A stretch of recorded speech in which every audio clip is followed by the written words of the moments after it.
All right, so we got 5 foot stretches and I want to do them in 1.5 minutes each maximum. So first one you're starting with right here is like the little kids pulling your toes apart. So imagine a little toddler, grab both toes and wanted to rip them off. What this is going to do is prepare you for stretch number 2, which is huge because stretch number 2 will be so much better if you do this one seriously. So I'm going to do it not too long because I want this video to be a bit short, but I want you to focus right now on pulling your toes apart. All right, now stretch number 2 is we're gonna get our fingers in between our toes. So the small toe gets the small finger, the big toe gets the big finger. And what I wanna do is drive them all the way down. This is why I want you to really focus on that first stretch. Oh God, this is terrible.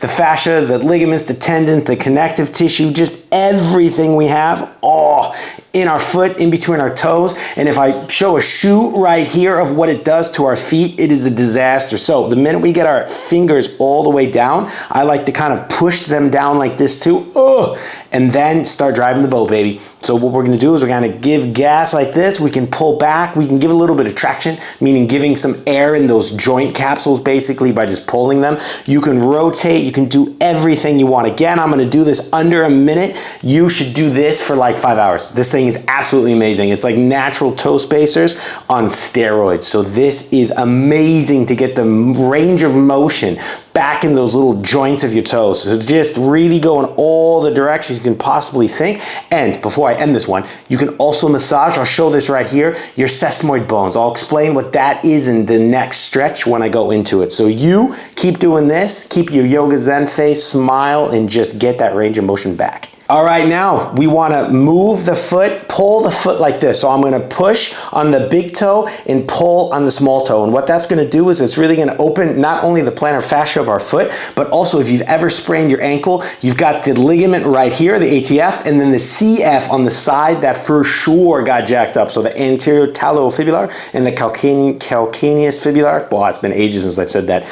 And we're just gonna open it up like this, and then we're gonna do anti-rotation and go the other way and just really get that foot to open up. Yeah, and I wanna tell you about the sesamoid bones. Sesamoid bones, imagine your knee being a right angle. Well, you've got that patella, the kneecap, which kind of smooths it out. That is what a sesamoid bone does, because the rope in a pulley system would be the same thing as your tendon across your knee or this one across your foot. And so the sesamoid bones add a nice little angle so the leverage in the pulley system function better, which is important because the better they function, the better you function. And that goes back to the whole shoe thing. So you dancers in heels, especially you women, oh God, man, the shoe is putting you directly down on those sesamoid bones, and that is a disaster. They are just getting so tacked down that just moving your foot like this, massaging that area, going through the previous stretches is huge. All right, now I've got an interesting angle with the other camera going on here because I've got my foot behind me. I'm not sitting up like this on it, but you can definitely make that part of the stretch because this is great to get you just in that extreme plantar flexion of your foot. So this really opens up the anterior portion of your ankle, your anterior tibialis too, and even this is great for your knee. And so I like to start in this motion just by kind of rocking back and forth. Sometimes I even like to kind of put some rotational pressure on my calcaneus because, again, remember the shoe I showed you? They're disasters. So they're just totally jacking up our foot, and getting some of this arthrokinematic motion back, meaning joint movement, joint play, is amazing. But the stretch is going to be from here to lifting up the foot. So you can even kind of lean back if you want. I hope I'm still in the other camera here. Let me double check. Yep, I think so. And I can just play with this position like this. Again, I can rock in all these different positions and just really get that ankle joint, and in this case, knee, to just completely open up. All right, and the final position is what I want you to do is imagine you're taking your big toe and kind of dragging it across the floor, but it doesn't drag, it gets stuck. This mat's perfect for that because what that's gonna do is that's gonna get a beautiful stretch on the bottom of our plantar fascia and also just kind of behind on this inside of our ankle and lower leg. This feels great because these muscles, due to the heel drop in a shoe, and just again, due to the shoe and due to the fact that we're another barefoot, gets so tight. So I am focusing on my left foot right now, kind of getting that drag of my thumb, my big toe across the mat. But then, sorry, I'm gonna pop out of the camera here a little bit. I want you to come up and do the Michael Jackson walk back. Now, what you're actually doing is kind of anterior, you're tilting your pelvis if you want, or imagine like a downward dog position. As you drop forward, you're gonna start to feel that position right there. So you can imagine you pulling your pants up, you go into a downward dog, and here you can even play with the position of both feet, and you can kind of try to get the right one a little bit. You can bring your heels together, you can open them up. Anything where you feel the stretch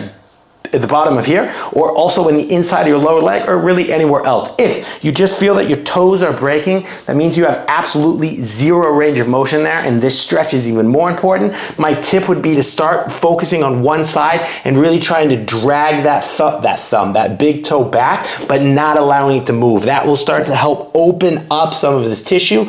Breathe, remember that this is good for you, and that you did this to yourself with all those terrible shoes that you wear. I know, a little bonus test. Everybody can claw their toes, but what I want to see, can you actually fire your arch? So take a pen or anything. Take a coin like this. Sorry, I'm going to get out of the camera a little bit. Set that under your big toe, and now your goal is, you can stand up if you want to do this. I will stay down. Is, can you push the coin down and raise your arch at the same time? If you push the coin down and you fail on your arch, you touch the pen. If you try to raise your arch and you claw your toes, you can then move the euro, as you see. So what I want you to do is, can you claw your toes down? So not like this, meaning push that down and get your arch to fire at the same time. If you cannot, of course, you have a weak plantar fascia, because this is how we actually fire the arch and the muscles to get them to work like they need to work. And if they can't work like they need to work, how are they supposed to give you an arch? This is another video, but this is why arch supports are an absolute disaster.